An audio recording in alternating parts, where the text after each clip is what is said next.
Rural પોલીસે Parnera sugar factory Khokhra ફળિયા પાસેથી એક ક્રેટા કારમાંથી 2,42,400ના દારૂનો જથ્થો ઝડપી પાડી ચાલક અને ક્લીનરને વોન્ટેડ જાહેર કર્યો। મળતી માહિતી મુજબ રૂરલ પોલીસની ટીમ પોલીસ મથક હદ વિસ્તારમાં પેટ્રોલિંગમાં ફરતી હતી, જે દરમિયાન તેઓને બાતમી મળી હતી કે ક્રેટા કાર નંબર GJ15CA5383માં મોટા પ્રમાણમાં દારૂનો જથ્થો ભરી 2 ઈસમો સુરત તરફ જવાના છે।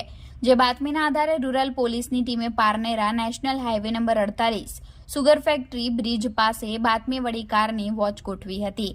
જે દરમિયાન બાતમીવાળી કાર આવતા પોલીસની ટીમ દ્વારા કાર ચાલકને કાર ઊભી રાખવાનો ઇશારો કરતા ગભરાયેલા બુટલેગરે પોલીસની નાકાબંધી જોઈ કાર પૂર ઝડપે હંકારી મૂકી હતી અને ડિવાઈડર કુદાવી બ્રિજની બીજી સાઈડે ભાગવા જતા ડ્રાઈવર સીટ સાઈડનું ટાયર ફાટતા કાર ચાલક અને બાજુમાં બેસેલ cleaner car sugar factory overbridge Khokhra Faliya પાસે કાર મૂકી કારની ચાવી લઈ ક્લીનર તેમજ ચાલક ફરાર થઈ ગયા હતા।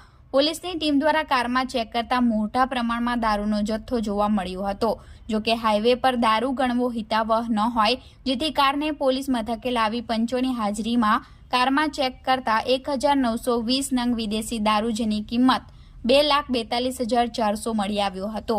પોલીસે કારની કિંમત 5 લાખ, દારૂની કિંમત 2,42,400 મળી કુલ 7,42,400નો મુદ્દામાલ કબજે લઈ ચાલક બ્રિજેશ ઉર્ફે કિંજલ પટેલ રહે પારડી સુખેજ તેમજ બાજુમાં બેસેલ ક્લીનર હર્ષિલ ઉર્ફે હર્ષિલ માંજરો નામના બંને ઇસમોને વોન્ટેડ જાહેર કરી રૂરલ પોલીસ મથકે પ્રોહિબિશન અંગે ફરિયાદ દાખલ કરી હતી।